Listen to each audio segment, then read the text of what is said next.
almost breaking an engagement. We finally got married. Yeah. And that happened literally a month later. Right. I mean, it was like 45 days or something, right? Yeah. And so you're standing up there. I remember this. You're in your white suit, and you describe that in the book. There was a reason why you wore white that day. Right. But you're standing next to him, and he's making this really kind of revelatory announcement. Nobody's expecting it. Nobody's ready for it. Right. And at the time, it was viewed as a death sentence. Right. Right. So what we felt we were witnessing was the end. Yeah, it's interesting because, once we found out, it was devastating. In 1991, anyone that said they had the virus or AIDS died. And, and that was at that point, too, where people were afraid to touch you, hug you, even be in the same room with you. No one knew enough about the disease to be able to say, okay, you can beat this thing, you can fight it, let's figure out what to do. No, most people just threw their hands up and ran from it, So we had to deal with that right away, and we had to make a decision. Like, are we going to fight this thing, or are we going to leave and let it die? And that was one of the situations I felt that I was in at the time when he told me, I said, because he said to me, if you want to leave me, I totally understand. I wouldn't hate you for it. And I felt like I had a decision to make right then and there. You either stay and help him live, or you leave and let him die. And I loved him. So I decided to stay and help him live, because to me that was more important. We had just gotten married. I just days before that found out I was pregnant. So I wasn't going to throw all that away. And to me, that was the most important thing. I know a lot of women say, well, what about what happened? What about all the women that got him to that position? But we had literally just got married. And when you're faced with life or death, all the other things, are not as important at the time. So to me, it was about, let's live. Let's go forward. If you stay in the past, it will eat you alive. And I couldn't do that. For us to go forward, we had to focus on positive things and focus on, let's learn about this disease as much as we can, and how do we fight it? And then surround yourself with positive people like that.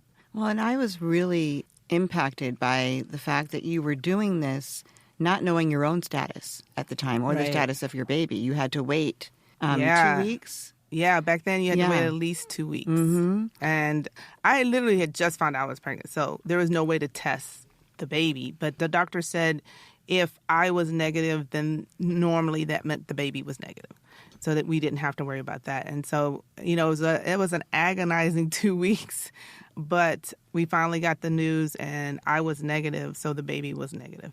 Oh, yeah. What a relief. Good news. And what a relief for Irvin, too. Oh, yeah. For him, it was major, because he was really beating himself up about that. And if that had happened, I don't think he could have handled it. Yeah.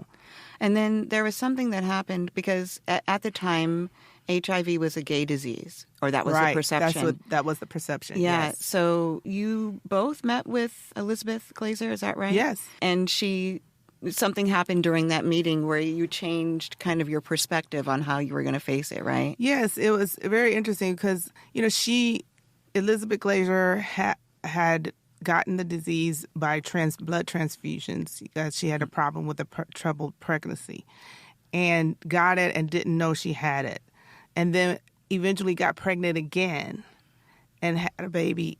But the first baby got sick and eventually died. And then that's kind of when the first baby got really sick. That's when they found out. By that time, she'd already had the second baby. So she had it, the first baby had it, and the second baby had it. Her thing was, we are going to fight. We need to fight, and we need to get out and tell the world about this disease, that there is not just a gay disease. This disease is attacking everyone, right? And we need to be aware. And so, she was this feisty little lady. I love her to death. And she came in and she really talked to Irvin about that and explained to him like how important it was to let the world know that this disease can affect anyone. And so that was like, I think, a changing point for him. Because at that point, I think we were ready to deal with it, but not publicly. Right. And he came to me a few days after that and said, I'm going to have to make an announcement and I'm going to tell the world. And I was like, please don't do that, because I thought people were going to treat us different. It was going to be horrible. He was going to lose all of his work, everything. But, God is good. We believe in God, and God is the one that really, gave us the strength to start fighting through this. And, I just had to really lean on him and say, God, okay, you got this. Mm-hmm. You're going to have to direct this from here. And so Irvin had the big press conference and made the announcement. And I was scared to death, but I knew.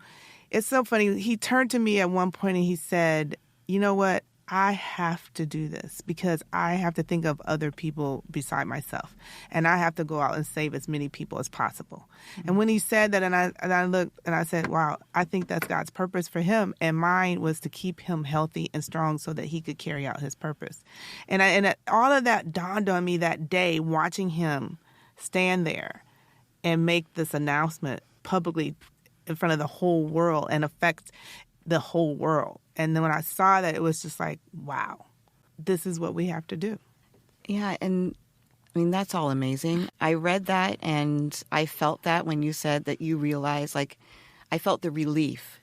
I mean, I don't know if it's relief, but I felt the shift when you realized this was his purpose, mm-hmm. that he needed to go forward with that, and that it was your faith and your relationship with God that allowed you mm-hmm. to connect with that. Mm-hmm. And being the heterosexual face of HIV destigmatizes it a lot. Right.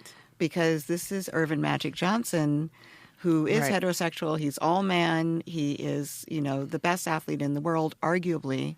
Right. And if he could contract this disease, then that means anybody can. Right. And so you can't hate on people, right, and punish them and shun them for having something. Or you can, but you right. can't do it as freely now because there's evidence. Right. Right. And also, it's not just affecting him. This could affect you. You have no idea. So we all need to get on the same bandwagon and, be aware of how do you get this disease? And then if you do, what do you do when you get it? How do you live with it? Because you can live with it. And back then, nobody thought you could. And that was right around the time when they first came out with the first cocktail, the AZT cocktail, which was very toxic. It was at really the time, toxic, yeah. And very controversial. But that's what he went on. There was a myth out there that some doctor came along with a miracle drug. I heard that myth. Yeah, that killed him right away. And it's like, no. He took the same medication that everyone else that was, had the disease took. And then over the years, the medicine it evolved and got better and better, so it wasn't as hard on your body. But in the beginning, that medicine was hard on his, his stomach and his system for a while. But luckily, he was so strong and caught it so early. And that's the thing about awareness and getting the word out, and which is why we started our foundation, because if you are aware of how you can contract this disease and you take the necessary precautions, we could just literally get rid of this disease if everyone did what they were responsible and did what they're supposed to do. And the other thing is you have to also be aware of, what do you do? How do you handle it when you do have it? Talk about that too. So there's lots of things to talk about, but it's really all about getting the word out to save other people, mm-hmm. because this disease could have took over the world, really. Yeah. I mean, it was spreading quickly. But luckily, people listened, they educated themselves, and the numbers started going down. But I think now the numbers are going back up because people are not dying at alarming rates anymore. And that's why we have to keep bringing that noise back up and talking about it, because I think especially our kids, our young kids, they're thinking they're invincible. They can do whatever. And so what? We'll just go take a pill if we get it. So what? No, not so what. Preventive. Be preventive. Do what you need to do. Why do you want to deal with it? And I remember hearing that myth that he was converted somehow. Yes. And my dad's an HIV doctor, and he's been an HIV doctor since 1989. And, he used to see lots of his patients die. But now he's helping all his patients live. It's just a matter of what it takes for them to live. But, he has a connection with your husband because he came to Fort Lauderdale, where my dad was living at the time, and spoke at this high school.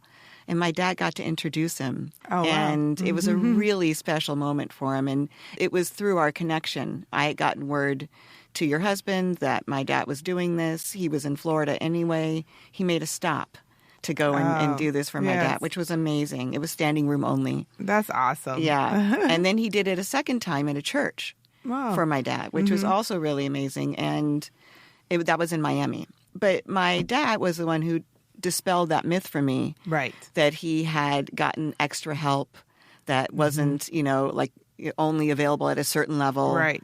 He said he's taking exactly what because there is nothing else. He's taking what everybody else is taking. It's, I don't know what it is. There are crazy people we had people sending us stuff from Africa and we're like opening the box, like, don't open the box. Throw it away.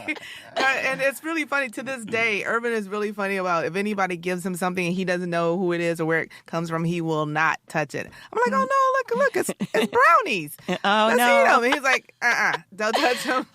Because people were sending things from everywhere. But no, he listened to his doctor. He did what he was supposed to do. So if you do, what you're supposed to do, meaning the preventive part, and you'll find out early. The earlier you find out, the better your chances are. And that's what happened with him, because it wasn't because he was sick that he found out. It was because he took a test for insurance. Right. So that's how he found out. Thank goodness for